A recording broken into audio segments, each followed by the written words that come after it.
early Thursday morning, we're going to start to see winds decreasing, still relatively gusty, 18 miles per hour in Kahului, Lanai City, 14 miles per hour. Going forward, even throughout the rest of Thursday, we got 6:30 p.m. back to the normal trade wind patterns by the time we get to this weekend.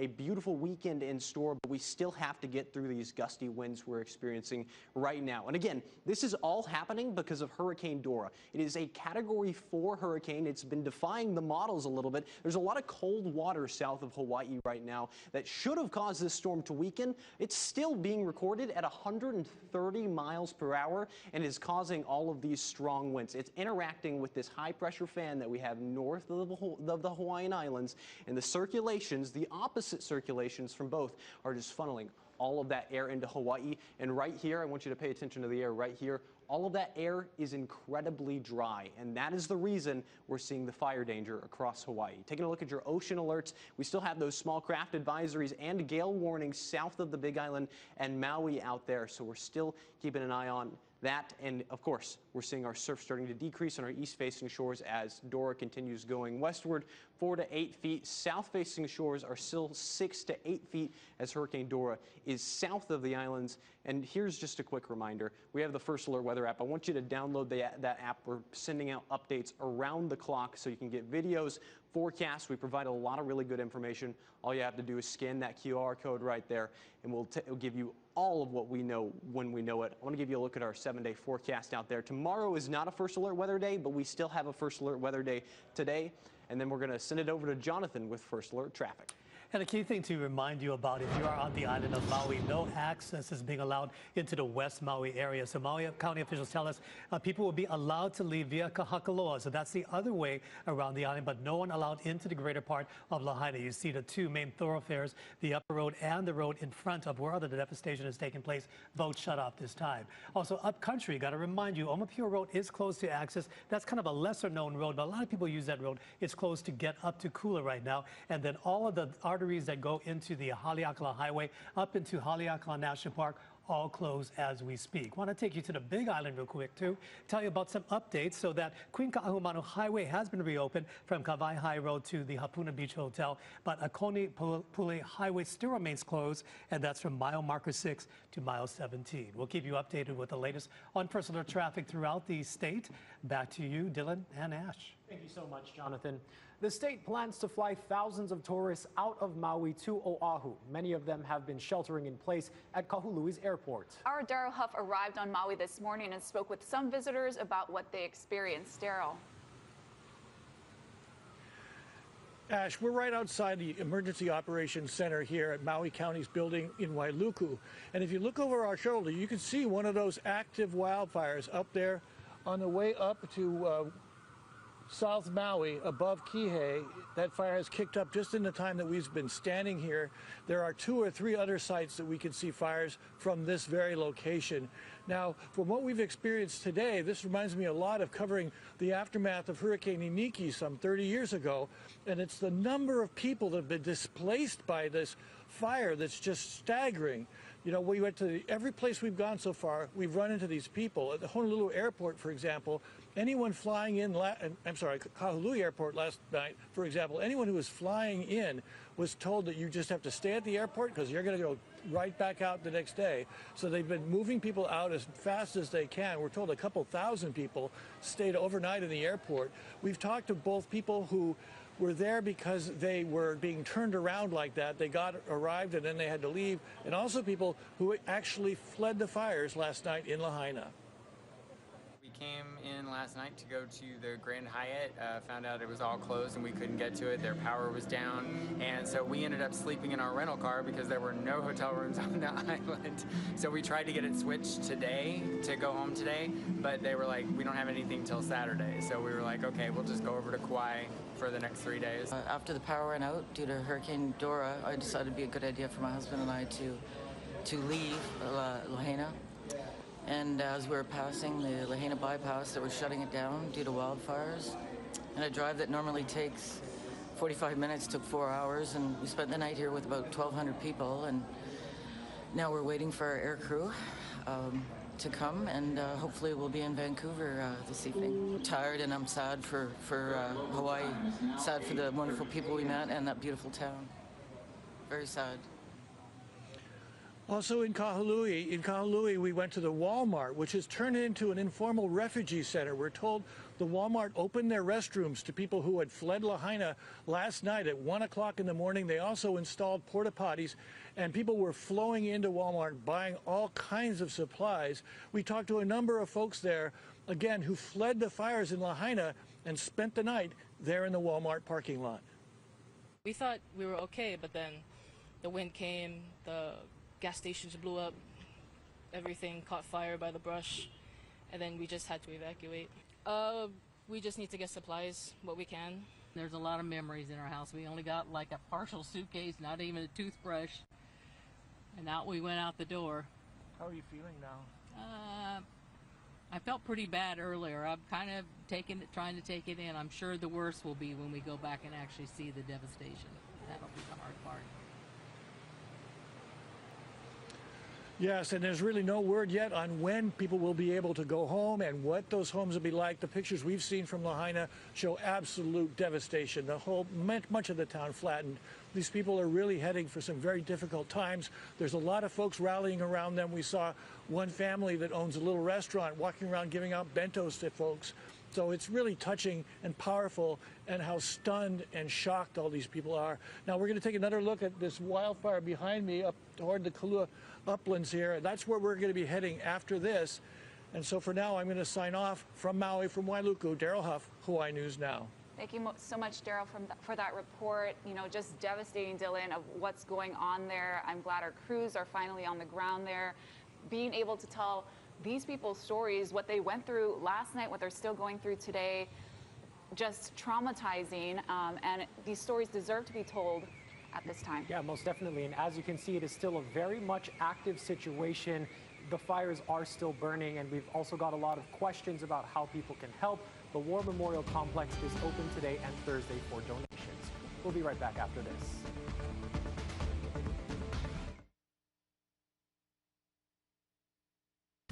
I wouldn't be in the position that I'm in without the Disney Aspire program, which allows you to get educated for free. I was the only one in my family to get a bachelor's degree. Now I'm furthering my education and getting my master's. Disney has been intertwined with my family's history since the beginning. My parents met and worked here. That was the beginning of a Disney legacy. My name is Maria. I work at Disney Institute and National Geographic Live. I wouldn't be in the position that I'm in without the Disney Aspire program, which allows you to get educated for free. Disney has helped me throughout this entire process and enabled me to get an education that I never thought was even possible. I was able to create magic, study, learn, and do it all with Disney.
Disney has been intertwined with my family's history since the beginning.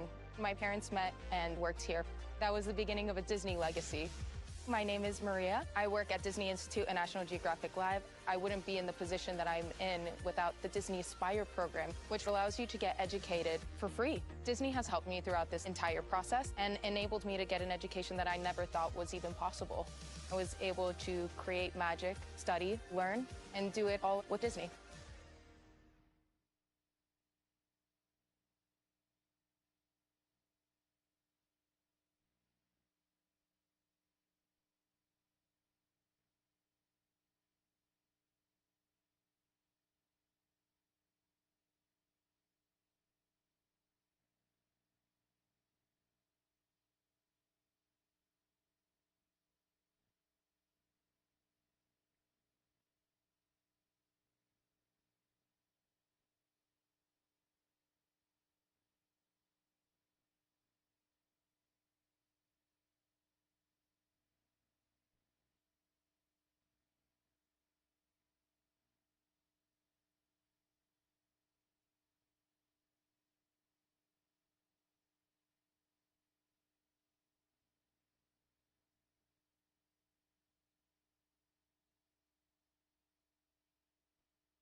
Disney has been intertwined with my family's history since the beginning. My parents met and worked here. That was the beginning of a Disney legacy. My name is Maria. I work at Disney Institute and National Geographic Live. I wouldn't be in the position that I'm in without the Disney Aspire program, which allows you to get educated for free. Disney has helped me throughout this entire process and enabled me to get an education that I never thought was even possible.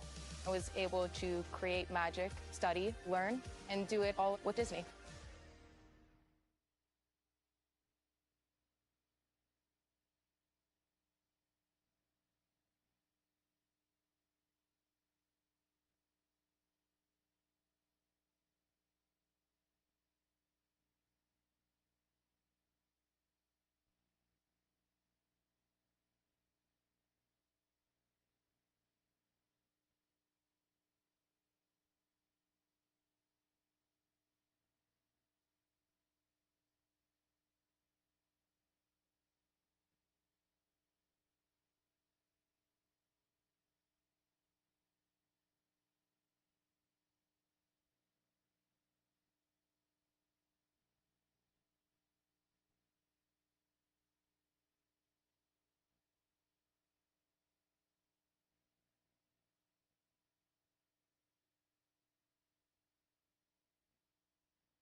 Science is brave enough not to look only at the eye and the spectacle lens, but it looks at the brain and the human and how it interacts with its surrounding and what it actually needs.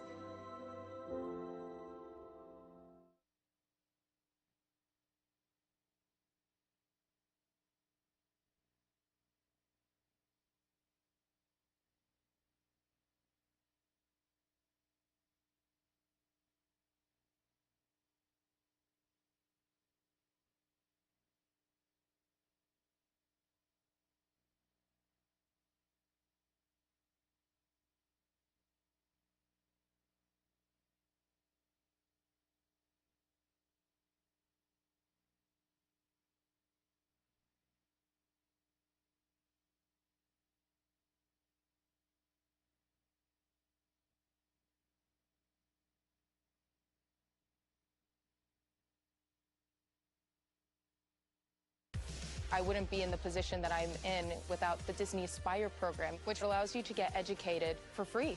I was the only one in my family to get a bachelor's degree. Now I'm furthering my education and getting my master's.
Disney has been intertwined with my family's history since the beginning. My parents met and worked here. That was the beginning of a Disney legacy. My name is Maria. I work at Disney Institute and National Geographic Live. I wouldn't be in the position that I'm in without the Disney Aspire program, which allows you to get educated for free. Disney has helped me throughout this entire process and enabled me to get an education that I never thought was even possible. I was able to create magic, study, learn, and do it all with Disney. Live. I'm LNL meteorologist Sandra Brogan. We continue to follow the heat that continues across the southern portions of the country. You can see that ridge of high pressure allowing that warmer air to the south, really starting to work its way a little bit farther towards the north along the Gulf Coast. However, we are seeing these heat alerts pretty much where they were yesterday. So the heat alerts continuing, excessive heat warning where you see the pink shading and the orange shading representing the heat.